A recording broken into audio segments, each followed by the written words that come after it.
Thank you for joining us for this last session before lunch. I'm sure everybody is very hungry, so I appreciate your attendance. I have with me on the stage Olivier Venden, who is from the Prince Albert II of Monaco Foundation, Vice President and Chief Executive.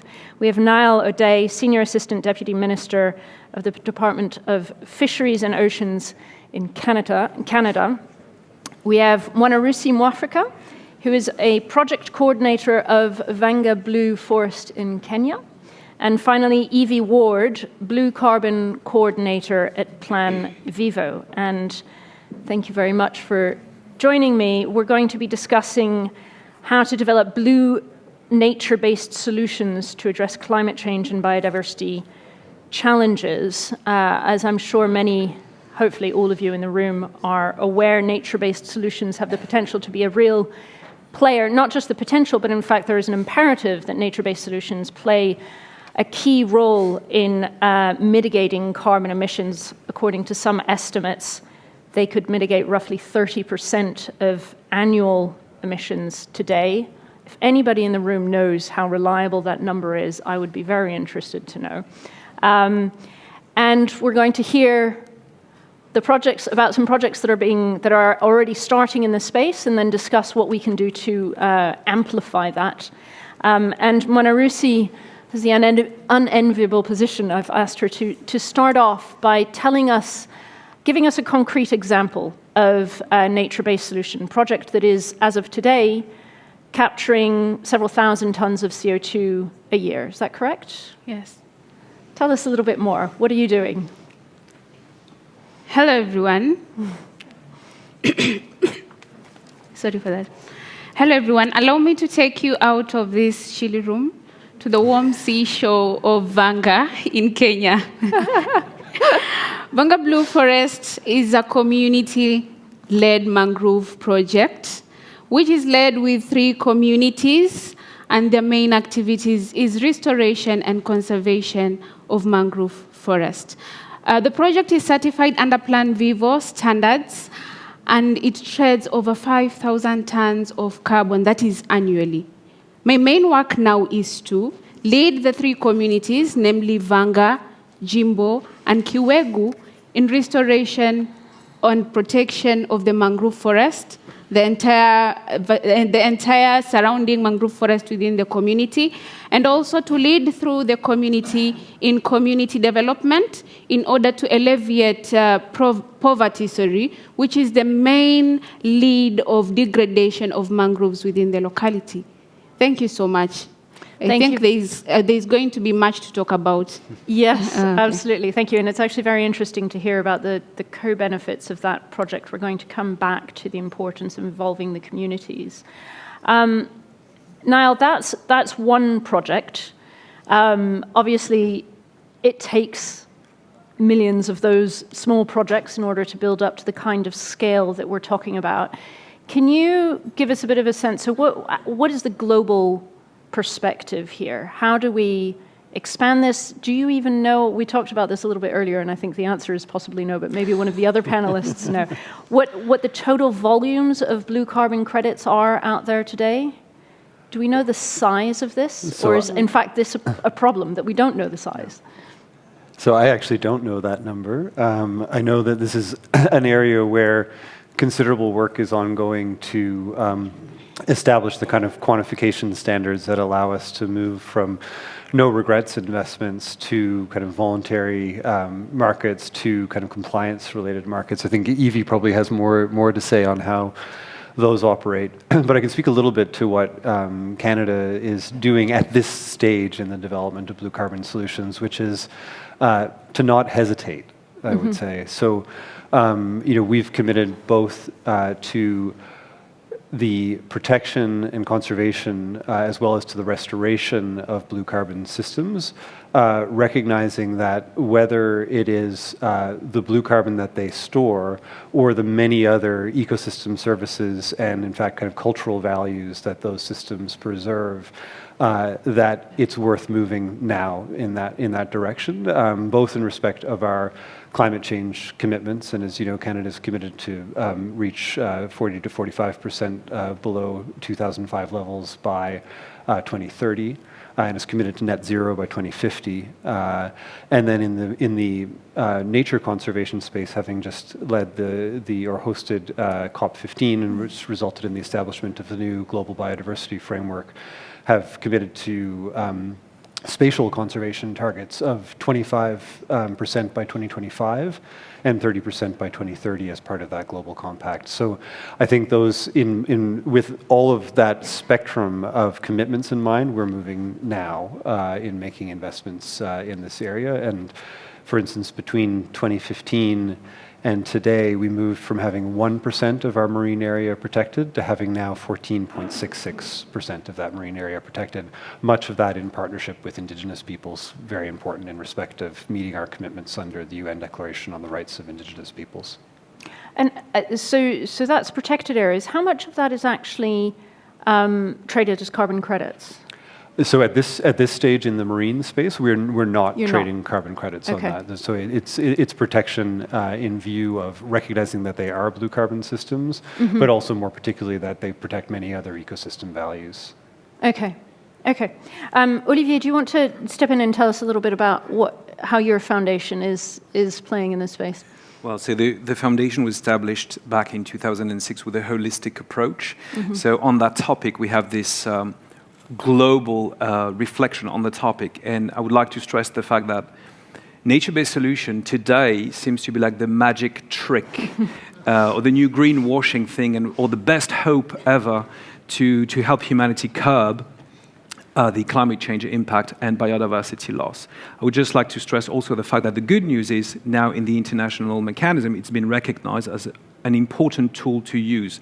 However, and scientists are really adamant to emphasize the fact that there will be no successful NBS, so natural-based solutions, without biodiversity protection. So we need to incorporate biodiversity, to have biodiversity underlined in every single action we take when it comes to natural-based solutions. And you were asking me a few minutes ago about the whales.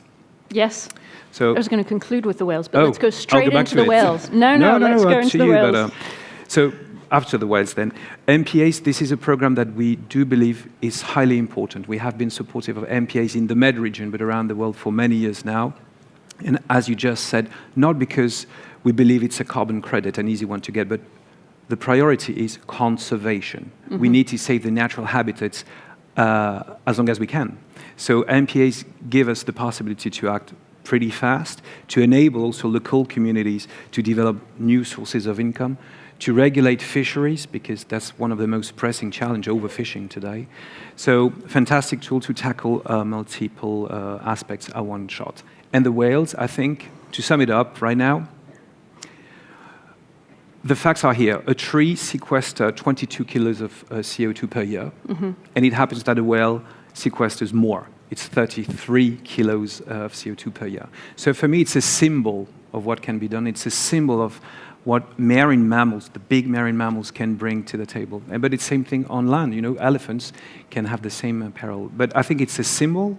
It's not definitely the only way to go. You know, we have to be very cautious when we want to address that. Since you've jumped straight into the whales, what is it exactly that the foundation is doing with whales? Okay, so in the Mediterranean region, we're very far from reaching the Aichi target of marine conservation. However, Monaco, France, and Italy have decided to launch a sanctuary called Pelagos, which represents roughly 3% of the Med protection. And within this sanctuary, we are testing a new approach on climate and ocean nexus and protecting the marine mammals, including the whales, because we have whales, dolphins, and manta ray in that sanctuary, is part of that approach. Okay. So I'm gonna bring Evie in on this because I'm interested in sort of the quantification, and I know whales is not necessary. This is not, the silver bullet, as we all like to say. But maybe that's a good way of introducing this idea of the challenges in quantifying the benefits here.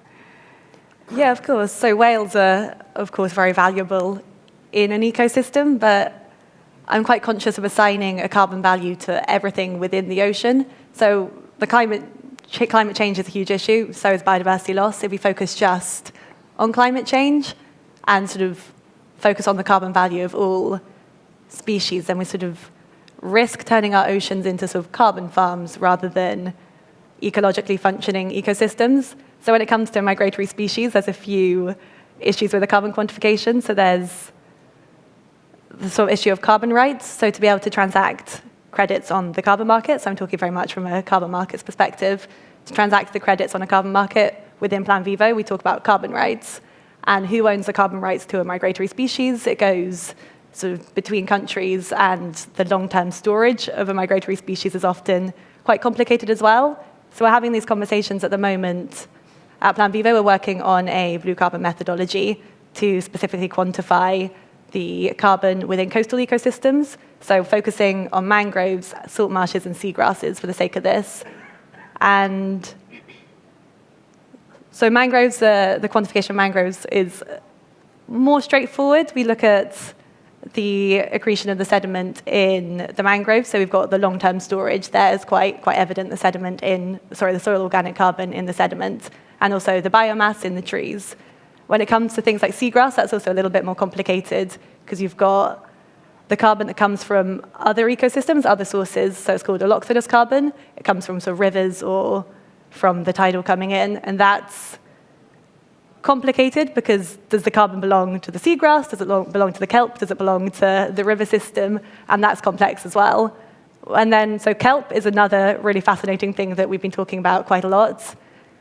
And within the carbon markets, we talk about something called permanence, and that's a long-term storage. Kelp, some of it can break off and it can go to the shores where it will degrade and go into the atmosphere. Some will go to the deep sea and it will sink, but there's unknowns at the moment as to how much of the carbon is in long-term storage and how much decomposes and goes to the atmosphere. So there are a lot of scientific unknowns, and we are working at the moment at Plan Vivo with a working group to develop this blue carbon methodology, so keep an eye on that. I'm interested in how you've been working. So you've been working with the forest in Kenya, is that with Monarisi? What are the challenges that you've encountered there in terms of certifying? So Monarisi, if you want to...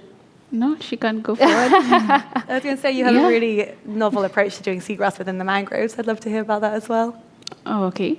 So there hasn't been so many challenges so far. But the good part is that we are also going forward with a project on Seagrass project. The only challenge comes in, I had said initially there's no challenge, but there is. The only challenge that comes in is the lack of the Seagrass methodology, the carbon quantification and stuff. So there is no also standard to it. So what we are doing, we don't want the Seagrass to be a standalone project because it's very expensive to make it stand from the word go. A lot of paperwork included, a lot of research, baseline research is included. So what we are doing is just bundling the seagrass to the already ongoing mangrove carbon project. So what we'll be doing, we'll be using the documents and the project design document, that is already existing for the Vanga Blue Forest project to start working on the Seagrass project. And I believe by the time, maybe 5 years to come, Plan Vivo would have already come with something concrete on the Seagrass. Yeah.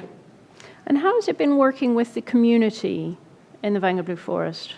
Presumably the community is very involved. I know Niall's there's some strong views there in terms of getting Indigenous communities involved in these projects. What has your experience been like?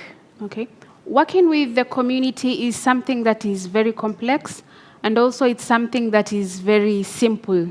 It's a two-way blade. It's simple because when you want to get your way through the community, the most important thing is community consultation, which involves the prior consent, obtaining the permit or permission from the community to start working on a project within their locality. Because not everybody understands the science behind a blue carbon project.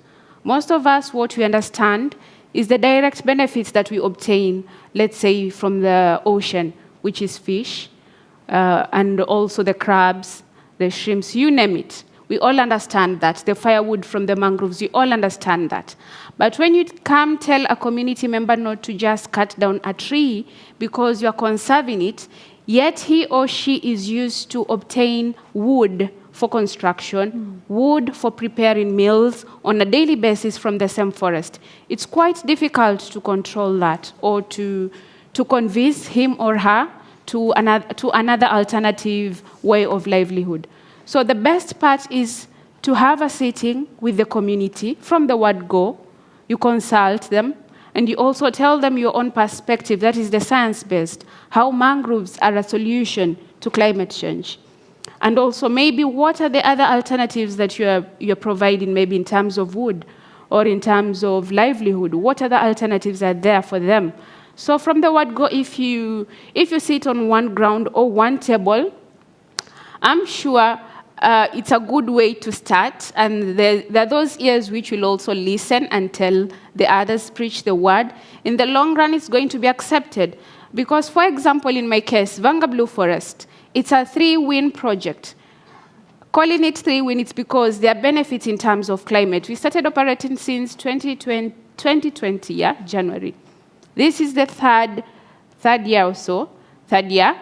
So meaning that we've traded over 15,000 tons of carbon, which translates to many US dollars that we've sold. So far, so good.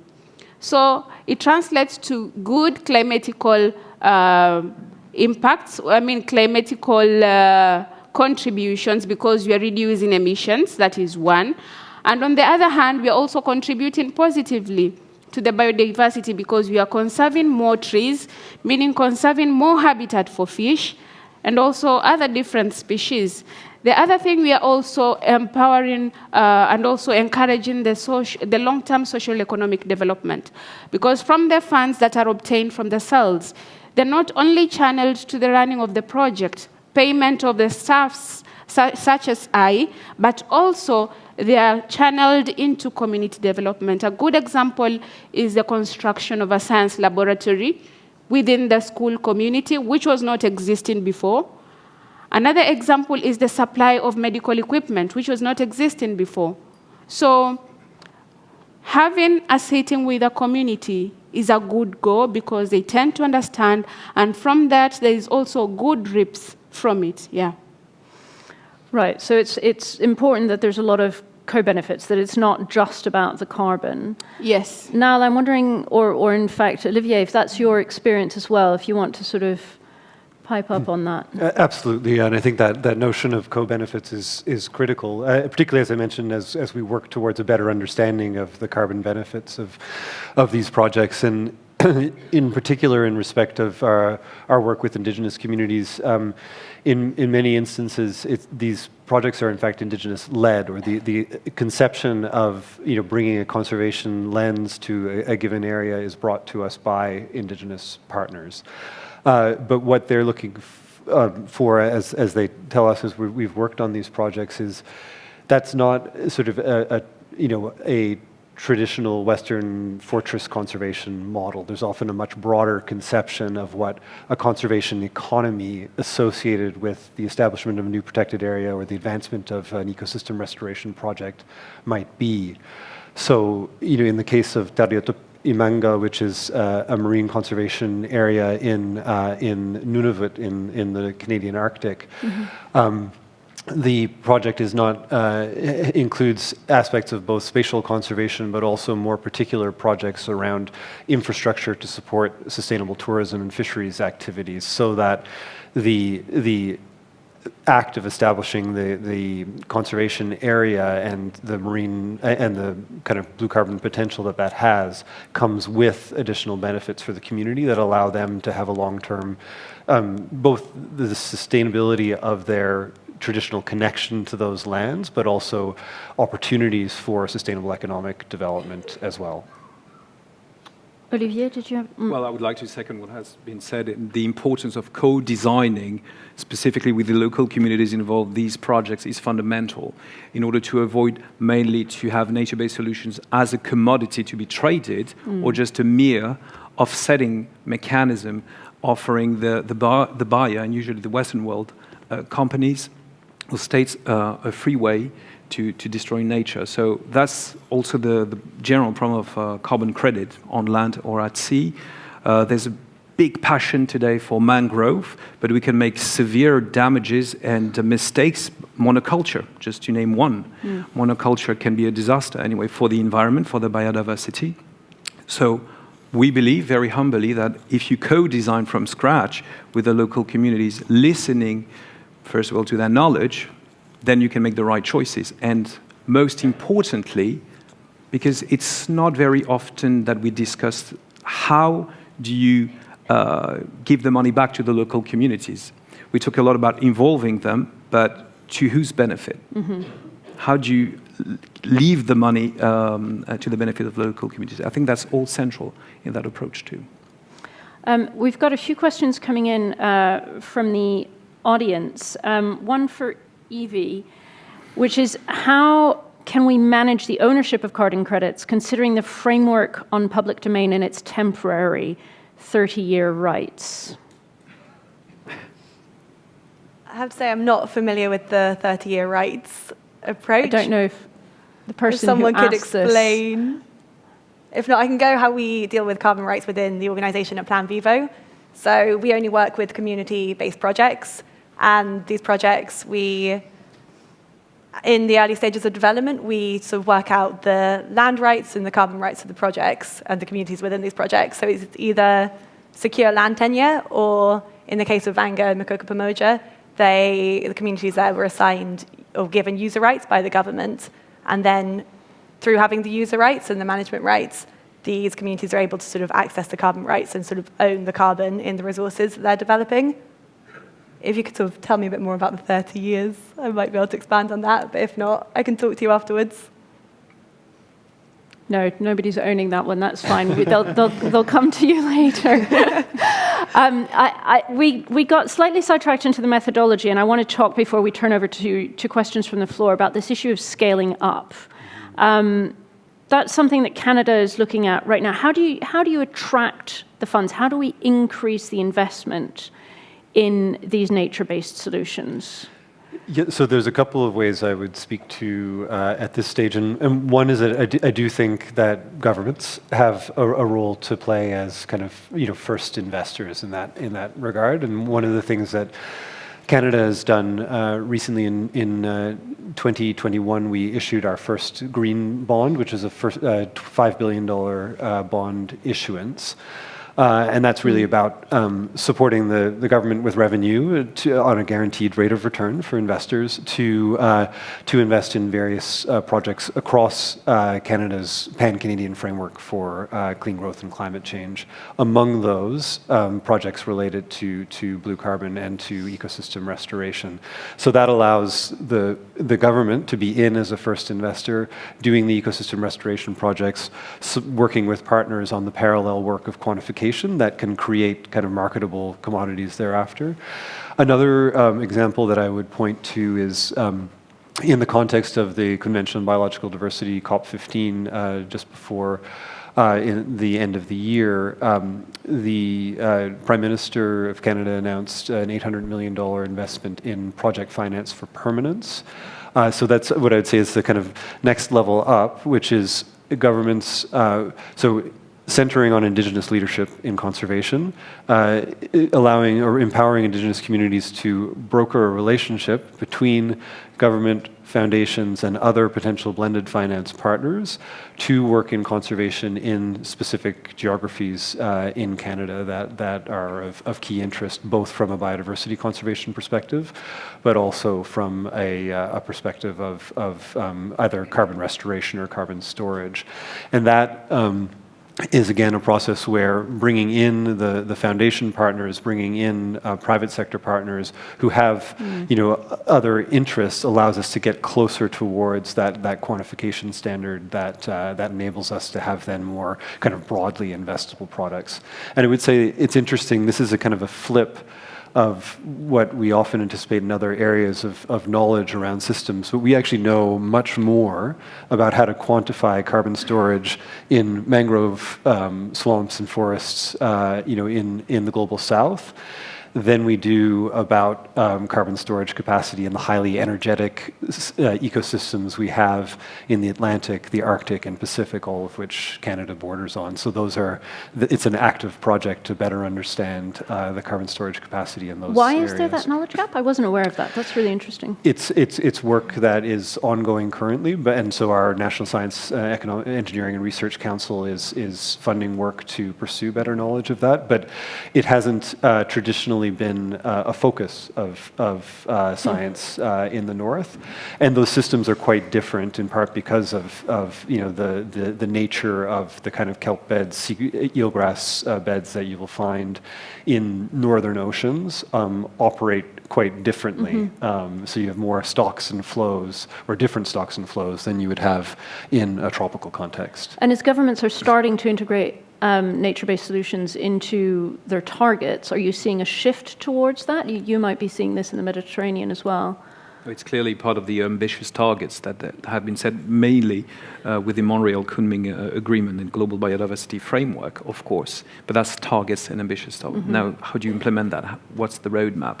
And again, because Canada has been a strong supporter as well, I would like to mention the Global Fund for Coral Reefs, where the foundation, Prince Albert Foundation, and Paul Allen were seed investors to launch this blended finance mechanism dedicated to coral reef protection. So what I like in blended finance is you always need this grant window, so this philanthropic window, because obviously the private sector nor governments can or wish to invest where it's most needed, even in small quantity from time to time. And that's usually the problem that we understand with the investment funds. They have the money, but they don't find the right projects in front to let's say, invest $10 million US dollars. Projects on the ground usually needs smaller amount of money. So that's where blended finance can really help, and philanthropies can do this part of the job. And then you have states, state members that can bring in more investment to develop these regional funds. That's the beauty of the Global Fund. It's an umbrella fund with at least 7 regional funds now to make sure that it can be sustainable and working as close as possible to the communities. Really interesting. I'm going to turn over to the audience now and see if we have any questions. There's a hand that's gone up right over there. And then we've got a couple over, so the man in the middle, and then I can see you guys after. Yeah. Hi, thanks for a really good panel. Obviously, carbon markets have been beset by some controversies recently, lack of transparency, problems with equity, the value not going to the projects on the ground that it should be going to, and getting stuck with large corporates, et cetera, et cetera. I wonder if any of you guys have any thoughts on the potential of blockchain to improve transparency and to make sure that value is going to the places that it's going to, that it should be going to, and maybe also on the dangers of blockchain, or what we should watch out for as well as the opportunities. Great question. Blockchain. Evie, do you have views on blockchain? I have a few thoughts on what you were just saying. So you're right that there is a lot of criticism with the carbon markets at the moment, but it is still one of the best funding mechanisms that I'm aware of to channel finance to community projects and local grassroots NGOs in the Global South. So within the Plan Vivo standard, we have a requirement that 60% of this income goes directly to the communities and to the projects. At least 60. So I think with Vanga, you do 80%. Yeah. So we don't use blockchain, but we do assure that these benefits are shared and that the profit isn't going to sort of private landowners. The profit is going where it needs to go. And in terms of blockchain, it's an interesting technology. There is potential. I quite like it for sort of managing supply chains and looking at supply chains. I know more of it in that context. My concerns, again, would be using complex technology in community-based projects to sort of, it's making it less accessible rather than more accessible. But maybe for some of like the large-scale jurisdictional projects, it could have value. I think also sort of the climate mining of blockchain would have to be built into the carbon benefits as well. But it's interesting. I'd like to hear more about your thoughts on how you think blockchain could be integrated and see if we could, work on that. Great. There was another question at the front. Yeah, maybe you could just pass the microphone.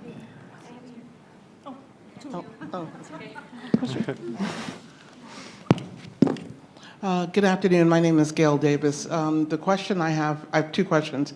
Someone spoke about the Indigenous community and how we want to utilize the Indigenous community, but then we don't support and work with them, okay? The Indigenous community knows a lot about what we can do with the oceans because they're always there.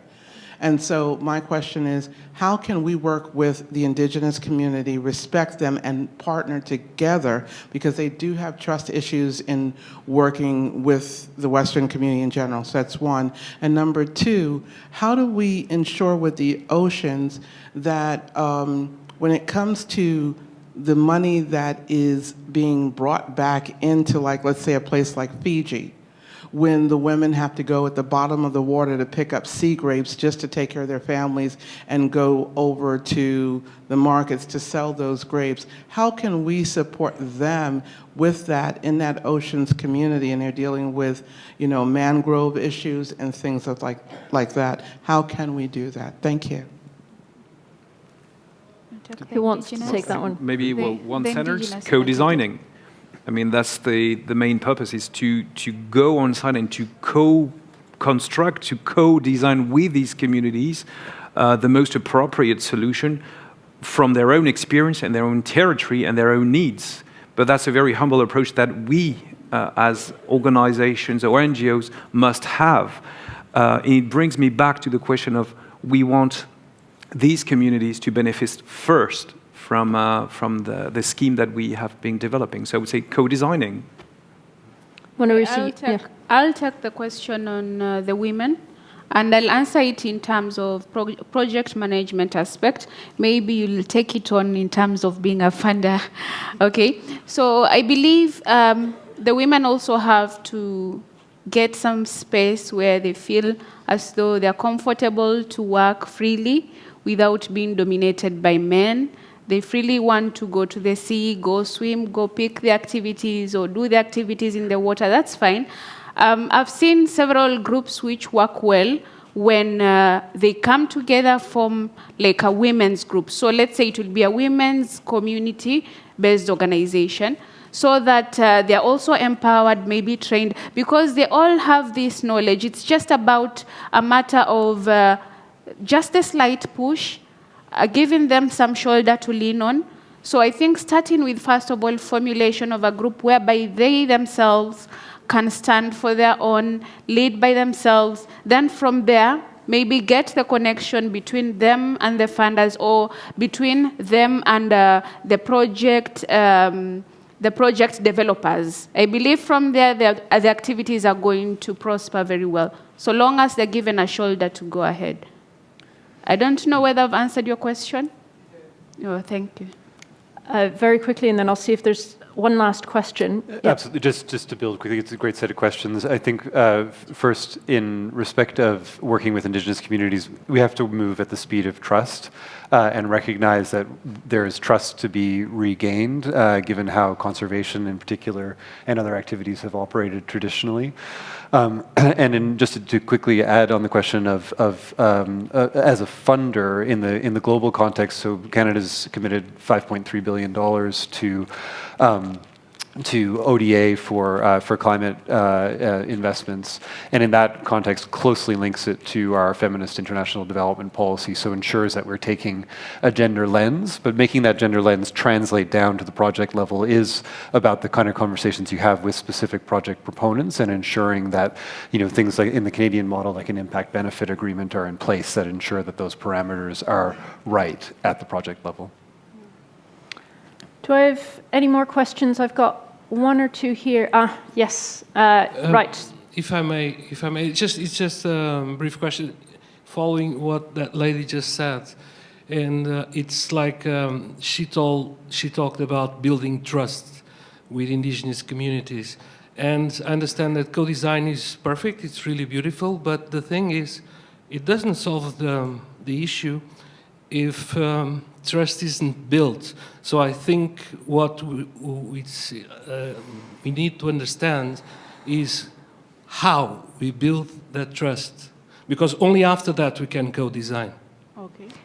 So we've got 1 minute left, and I'd like to include that. Felt more like a comment to me. So thank you for your comment. It was a question. It's how you get there. Do you have? Is there a quick answer? Yes. There are so many briefcase projects that come to the grassroots communities, and trust is really a very big issue. So I think maybe what worked out best for us, and also for Mikoko Pamoja, which is our sister project, is to work closely with the local scientist within our locality.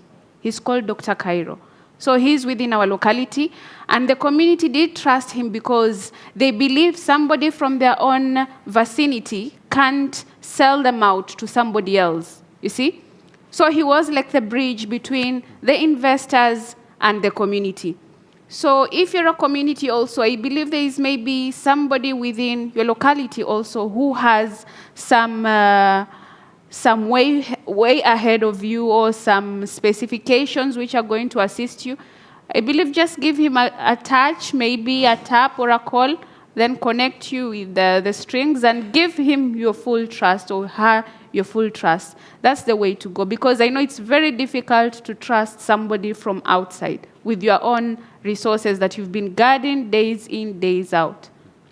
So the importance of staying local. I promised you a question. We're out of time, but go ahead very quickly. I just wanted to mention, I really enjoyed this, but in this discussion, it's striking that for these solutions, we haven't talked about the need for more basic research in order to make the best solutions that we can. And even for whales, there's still so much that we don't understand about these animals and their populations. So when we are designing nature-based solutions, how do we also bring the money into the basic research that's needed for understanding the ocean better? Yeah, I mean, Niall, you mentioned the need for that in more northern latitudes, and I imagine a lot of this is also very relevant to the work that you're doing at Plan Vivo. Do you want to very quickly address that? I would say as we get moving on specific projects, we have to link that kind of basic science agenda to the areas where we have projects that provide us the testing ground to better understand what's being achieved and how to build that into our quantification standards so we know in the net balance of things what we're contributing. Yeah, I can add to that briefly as well. So we know a lot about the coastal ecosystems and the carbon within coastal ecosystems because we sort of learned by doing with the blue carbon projects. What we're working on at the moment is, we've just launched a biodiversity standard as well at Plan Vivo.